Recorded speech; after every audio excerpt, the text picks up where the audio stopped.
Nice article in the Managing Madrid blog. Wonderful lads that do a great job there. And worth reading about that man there. Karim Benzema needs to rest, and the numbers reveal why. Times ended up almost looking like a 6-3-1. Some very good writing about that on the Managing Madrid website. First-rate podcast as well. Of course, Fede Valverde was a huge part of the equation.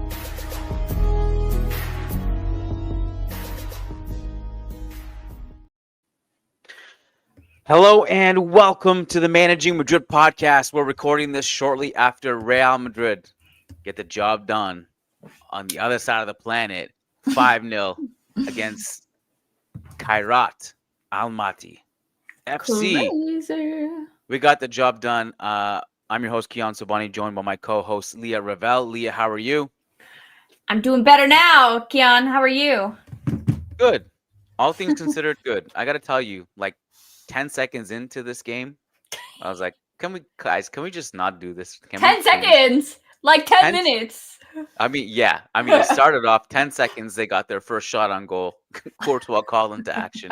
Thank God that wasn't Lewandowski. And I would say like 15 minutes, 10, 15. You said 10 minutes, 15 minutes, I would say. Maybe 20. For Kairat to just settle down and stop pressing and 5-0. I don't know. It's one of those games I kind of feel silly to analyze after what happened 3 days ago. Yeah. Yep. And then because of the opponent today, like, what do we do actually sit here and say? Like, Well, awesome? Because I don't feel that way, but I guess we also can't be huge party poopers. We got to celebrate 5-0. Remember when these score lines used to be a weekly occurrence? I do like remember in that. the Ronaldo era? Yeah. What's that like? Maybe we finally know. Listen, I have somewhere that we could start this off. Okay. You are on to something, Okay. my friend, when you made your prediction about Arda Güler. Because holy shit. Listen, you're right. I said he was Ozil. Maybe I was right. Because what? And do you want to know what's even crazier? Is we had this locked up on the bench last season. So. Yeah, it's one of the cardinal sins of last season, I think, that how badly it was going down, everything, and the fact that you look at our issues in ball progression and creativity, and that we just didn't give this guy a chance was criminal, I think. Arda Güler, yeah.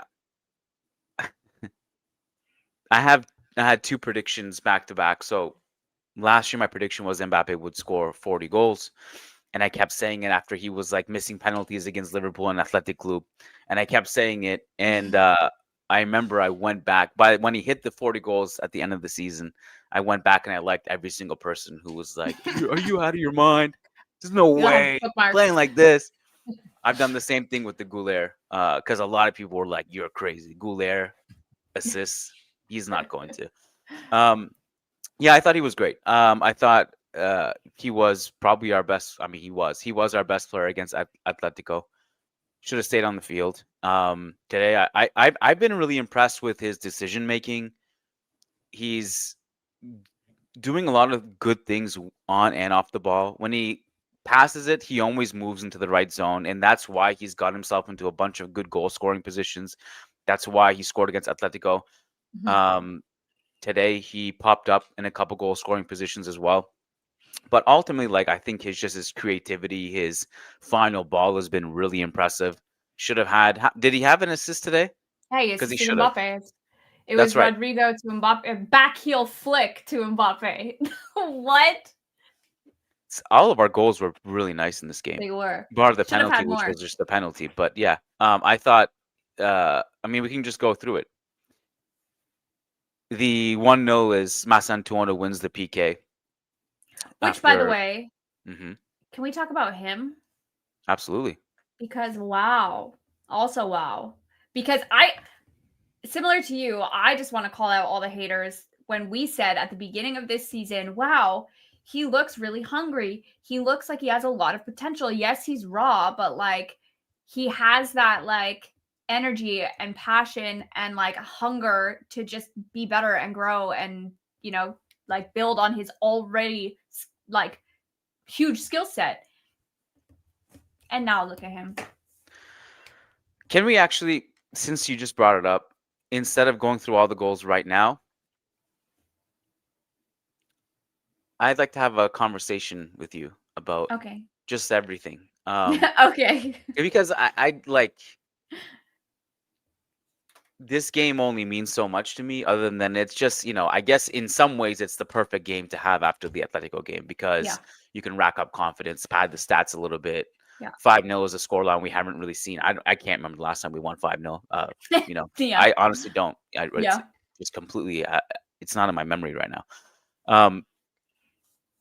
The Atletico game, and you and I haven't had a chance to talk about it much or at all, actually, because you couldn't make it that night. I hope your daughter is doing better. She I know is. she was sick. She Okay, has some great. stuffies, some congestion. That's the most important thing is that she's feeling better now. Thanks. So Bellingham returned that game, in my opinion, rushed back. We've seen it a lot, I think, in Real Madrid history where a great player just gets rushed back and it is to the detriment of the team. And obviously player. And as we saw today, like obviously he's not match fit yet. They're trying to ease him in. And if that game against Atletico was somebody else, like Levante, they wouldn't have rushed him back to start. Yeah. But it, I think, leads into a different discussion because we all agree that Bellingham should start when he's 100% match fit because he's Jude Bellingham and he's one of the best players in the world, top 3 to 5 when he's playing at his best. If he takes Mastantuono's spot, then you're changing the formation. And the 4-3-3 has worked so far this season every time it's been deployed. The only time we didn't use the 4-3-3 was against Atletico. And we always knew when Bellingham came back, it was either going to be Guler dropped or Mastantuono dropped. And in either case, you're benching a really, really good player. And I kind of was thinking about this a lot. And I think Fede obviously needs a rest. And thank God Fede got a rest today.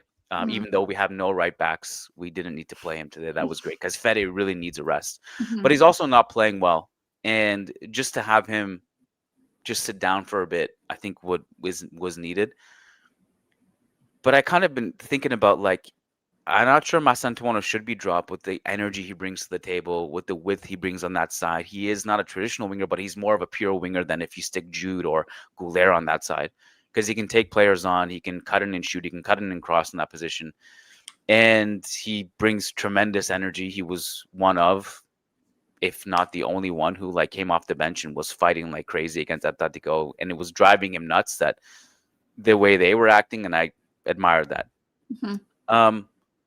So what do we do here? I think we stick Jude and Arda in the 8 positions with too many behind them and just stick with the 3 up top with Vini, Mbappe, and Mastantuono. I'm skeptical right now of deviating from the 4-3-3 is what I'm saying, because it's worked. Yes. Here's the thing. I feel like there's been a huge development in these 2 players that was likely unexpected. I mean, it's never a bad thing, but I feel like the level that they've gotten to in such a short amount of time is probably unexpected from like the club, the board, and Xabi. And I think now it just brings a more difficult discussion and a more difficult game plan in order to determine who gets that starting position. Right now, I think it's very clear. In my opinion, I think starting Jude against a game as physical as Atletico Madrid just was stupid. If he's fit to play, great, regardless of the opponent. I mean, obviously now we see that what do we have to lose?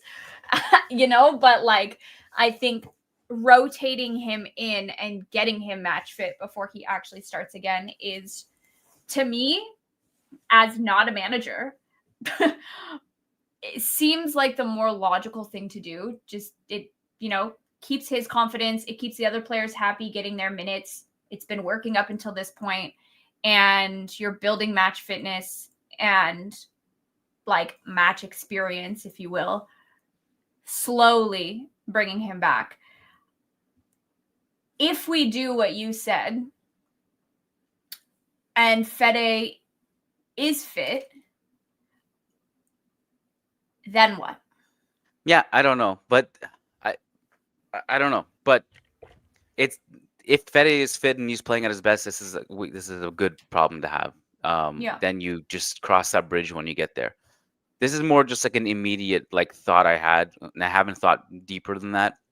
And obviously that's why Xabi Alonso gets paid the big bucks, and I still trust him. I still trust that was, the big game, the first big game of the season to like really test out some things, and hopefully he learned from all the mistakes he made in that game, as did the players. We'll see. I think it's tough. I mean, it could also bring up Vinny. I mean, after Rodrygo's performance today, it's very clear who is like the poster boy besides Mbappe. And obviously Rodrygo's been rotated. But if Rodrygo is consistent like he was today, then what? Like you said, not a bad problem to have, but it just is a much more difficult situation for the manager to. Yeah. I mean, I don't know. My guess is that Xabi Alonso probably still isn't convinced of who the left winger is right now. The way he's convinced that Mbappe should be in his position, the way that he's convinced that Guler should be in his position. For what it's worth, Vinny should have had an assist today. That was a crazy Mbappe miss.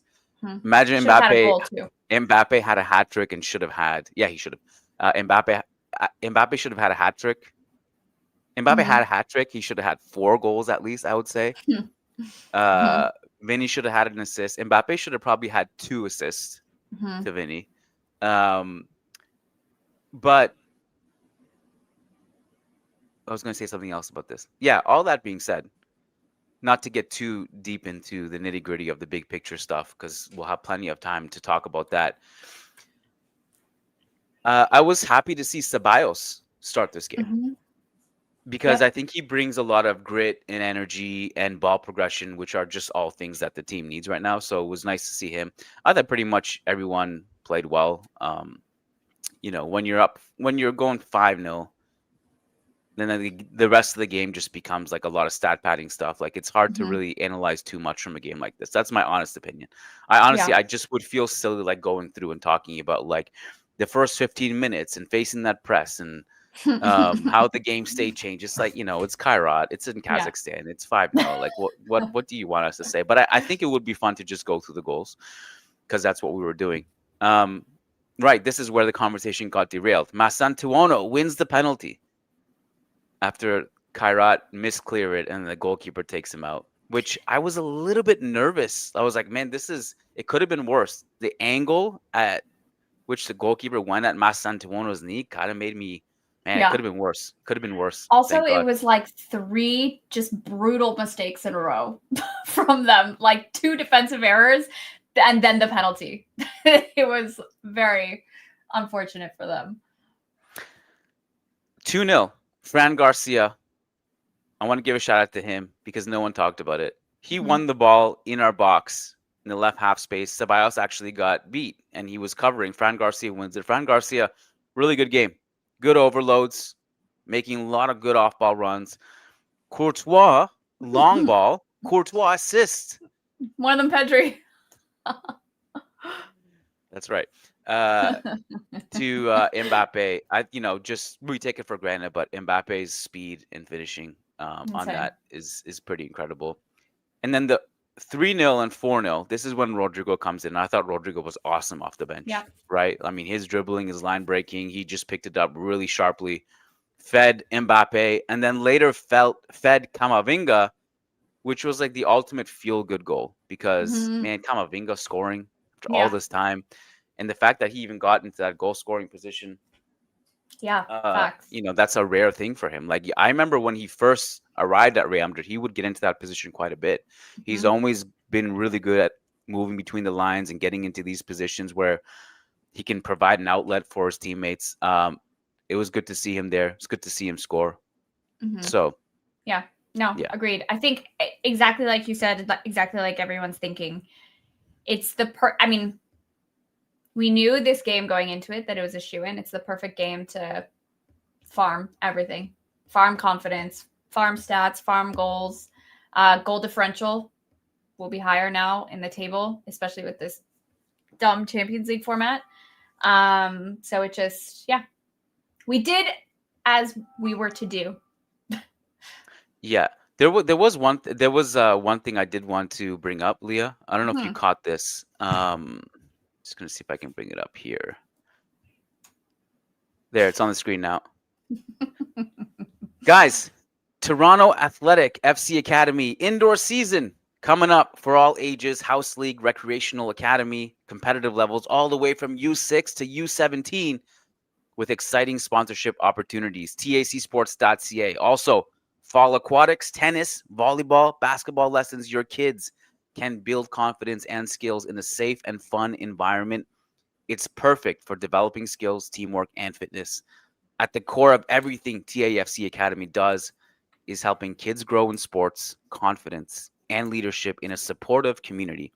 Please head on over to tacsports.ca to register your children if you're in Toronto.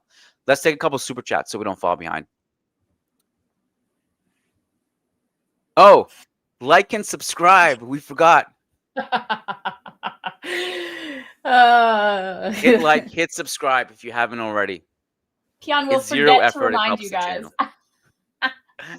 Alberto Bitar says in his two biggest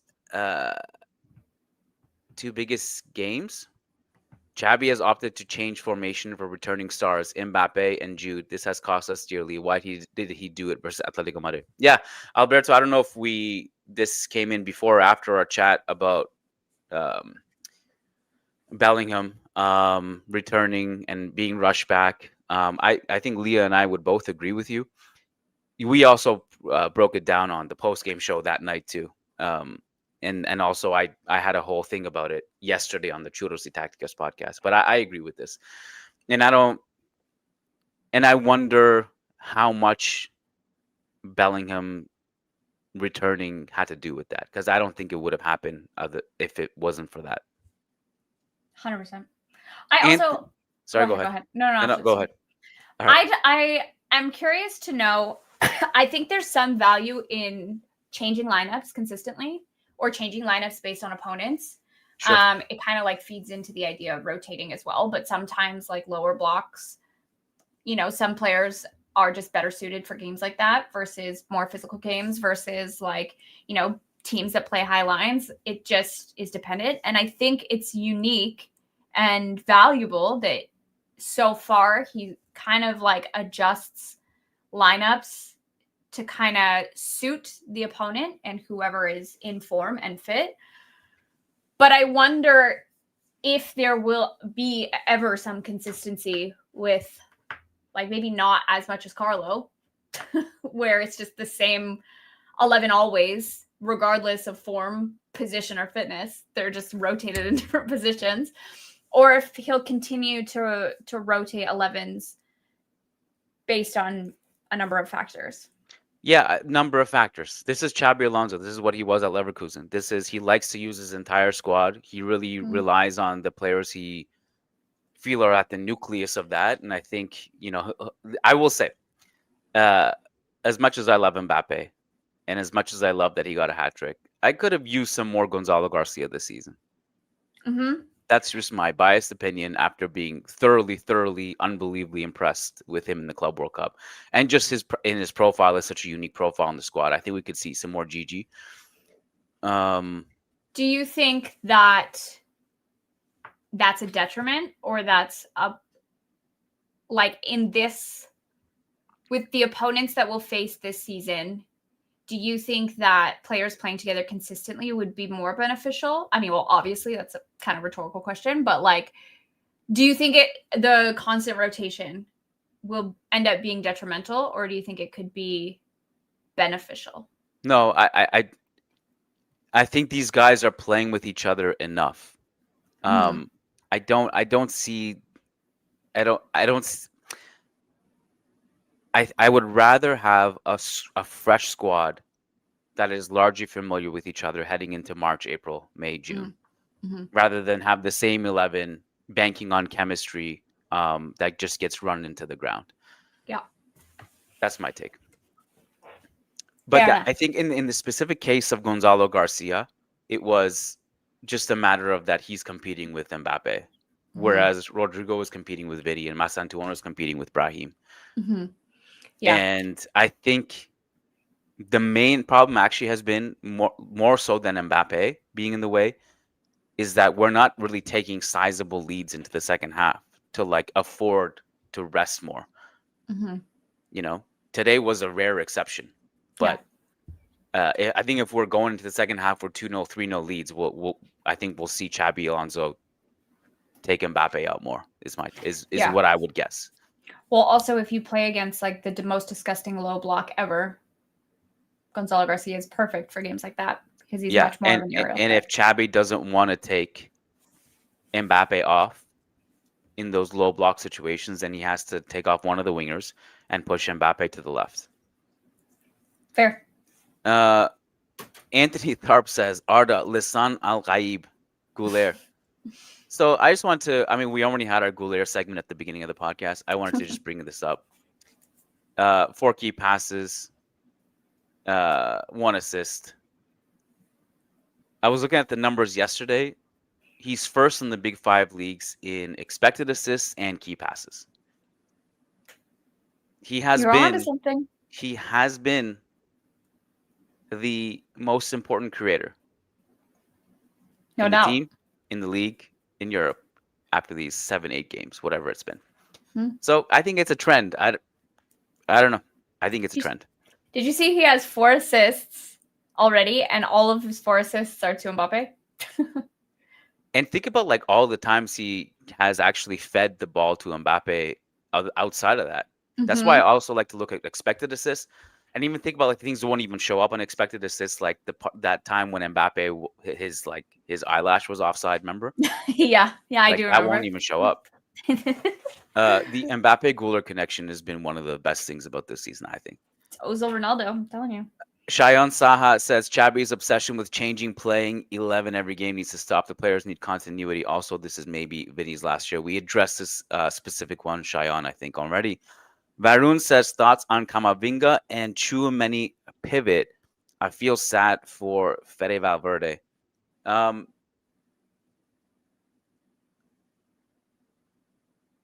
There's been basically the sample size of Camavinga and Tchouaméni has been relatively small, and a lot of the times it hasn't looked good. There's a couple times where it has looked good. They were actually gaining some momentum with France. I think if it was like 2024 before the international break, before they both got injured. I think it works depending on the pairing of players around them. Like you really need Guler and Bellingham and or Ceballos on the pitch in those situations because you need the more progressive passer. I think in theory it could work, but it really depends on the surrounding pieces. Great. I also think that Fede, like you said earlier, has just been run into the ground. And I don't know. Like the thing is, his statement that was going around social media a couple weeks ago about like refusing to play right back or not wanting to play right back was debunked. So, I mean, it's clear that he'll play wherever and do whatever he needs to do for the team. We're also only 7 match days into the season, and he's playing with a new the poor guy was run into the ground last season. He's playing with a new manager, new people in a new role. So I think it's just like a natural career progression for him to have ups and downs. No one is like up all the time, you know? Are you talking? Because you're muted. I was, and I am now. Let's take one more, and then we'll get to some post-game quotes. Ankor Jyoti Bordaloy, our YouTube member, says, I want to see more of these feel-good games. Hopefully, also against better opponents. Mbappe is the only one scoring consistently. With Arda as the next biggest goal threat, need more goals from the wingers. Hala Madrid. Yeah, I think the conversation of needing more goal production outside of Mbappe is valid, but I think it's one of those things that will gradually come. You'll see, like, I think Vinny's production has generally been pretty good this season. Rodrygo in these limited minutes, obviously looking good today. Mastantuono will start scoring more, I think. Bellingham's back. I think that's one of the big ones. And Guler, to me, was one of the surprise goal-scoring threats. Maybe I shouldn't have been in that first season in his like very brief cameos with Carlo. He was basically having a goal or assist like in every cameo, even if it was a 30-second cameo. He has that knack for being in the moment and coming up with that kind of production offensively. I think this will come gradually, is my prediction. What do you think? I think, yes. I think it's clear that there are other goal threats. It's just, I think, part of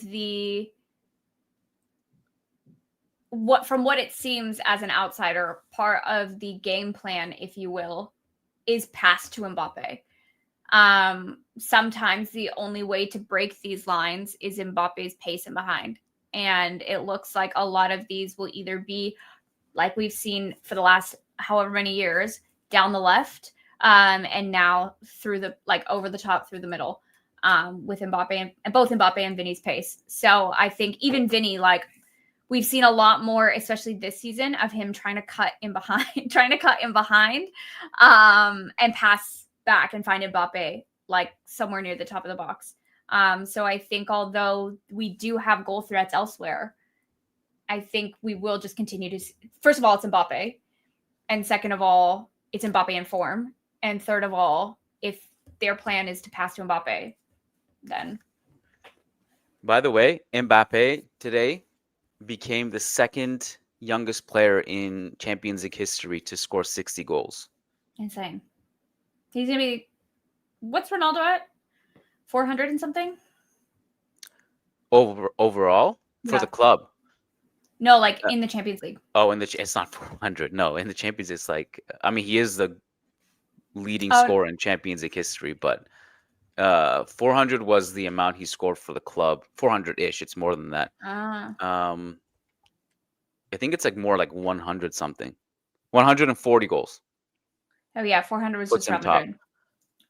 Ronaldo 140, Messi 129, Lewandowski 105, Benzema 90, Raul 71, Mbappe 60. So Mbappe needs 12 more to surpass Raul. 31 more to surpass Benzema. Easy. Like, he'll pass Ronaldo if he keeps this up.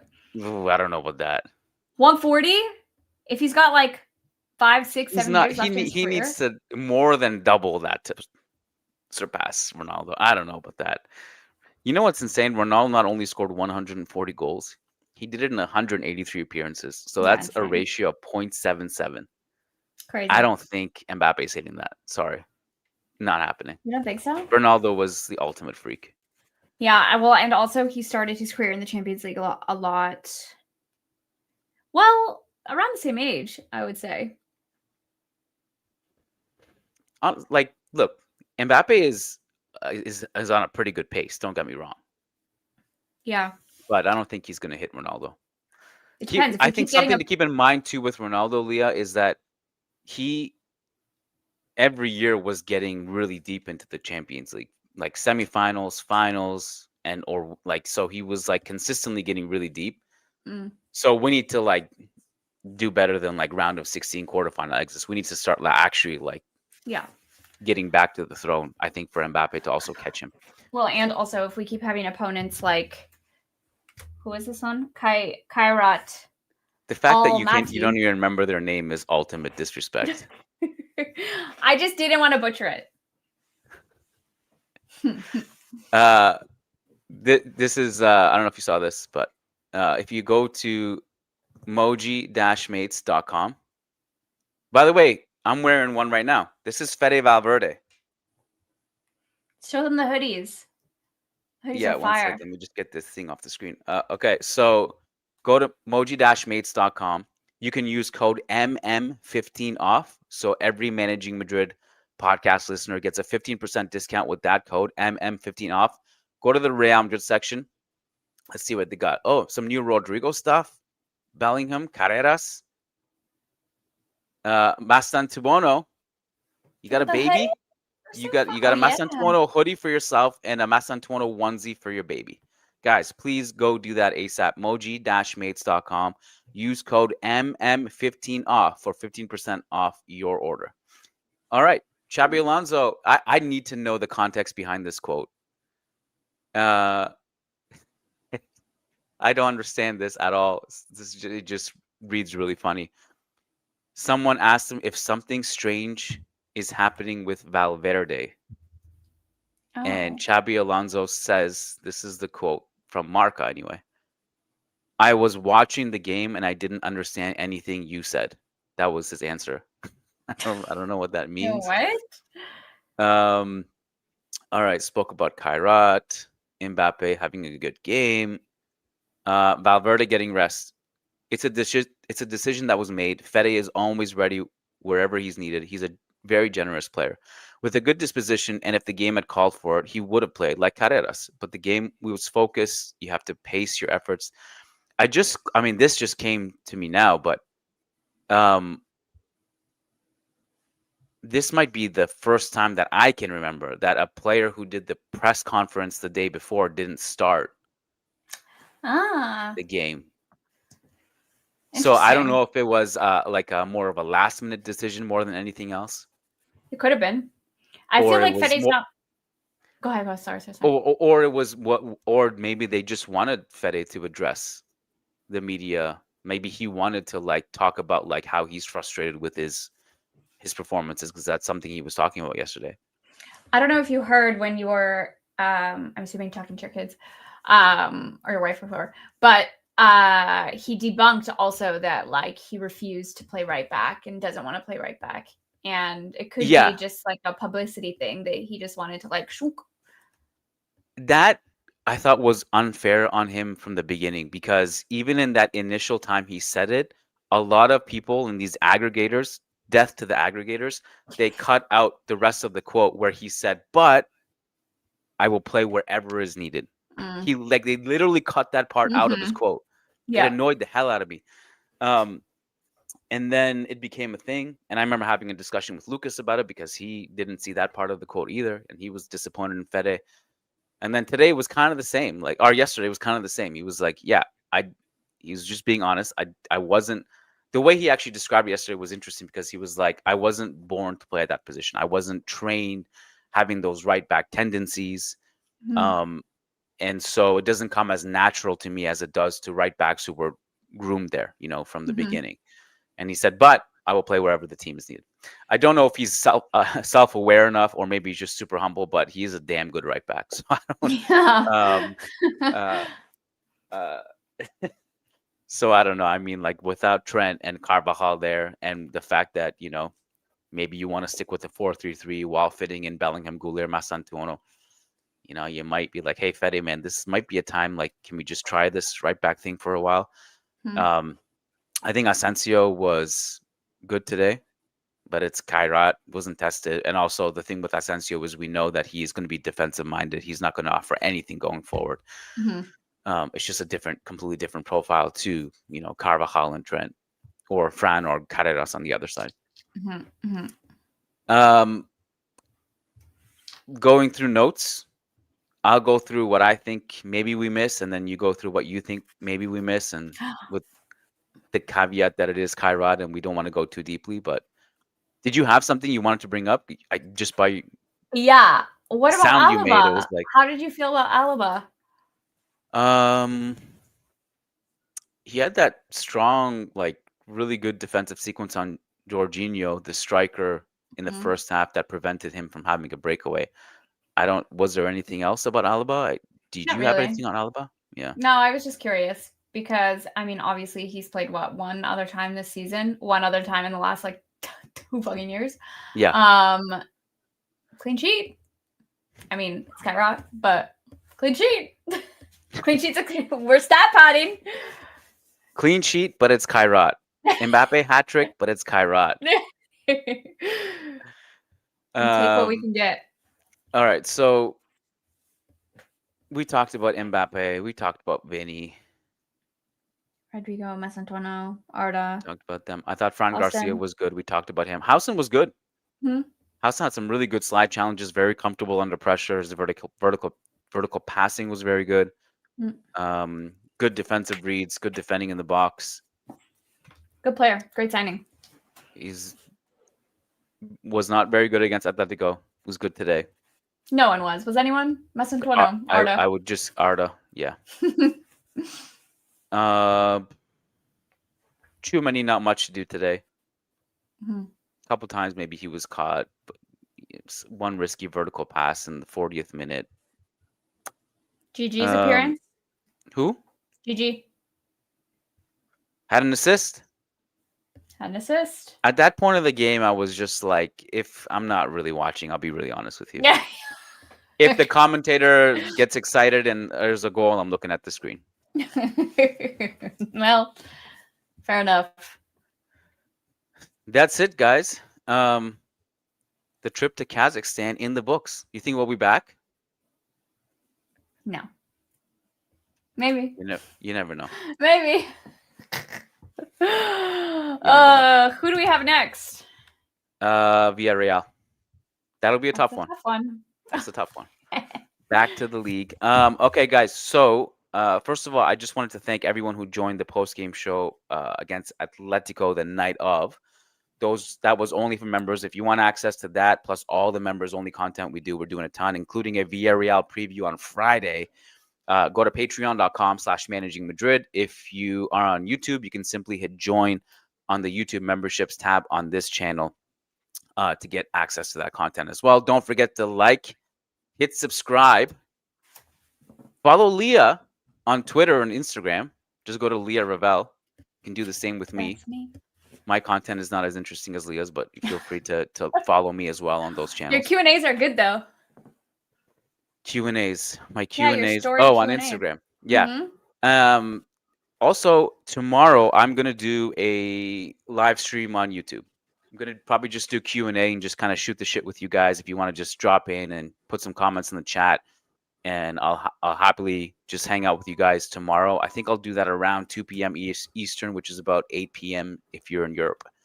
So just stick around. There will be a Kiyan Sobhani Q&A kind of style live chat hangout tomorrow. Okay. Woo. Thank you, Leah. Thank you guys for tuning in. See you tomorrow. Peace out. Ciao.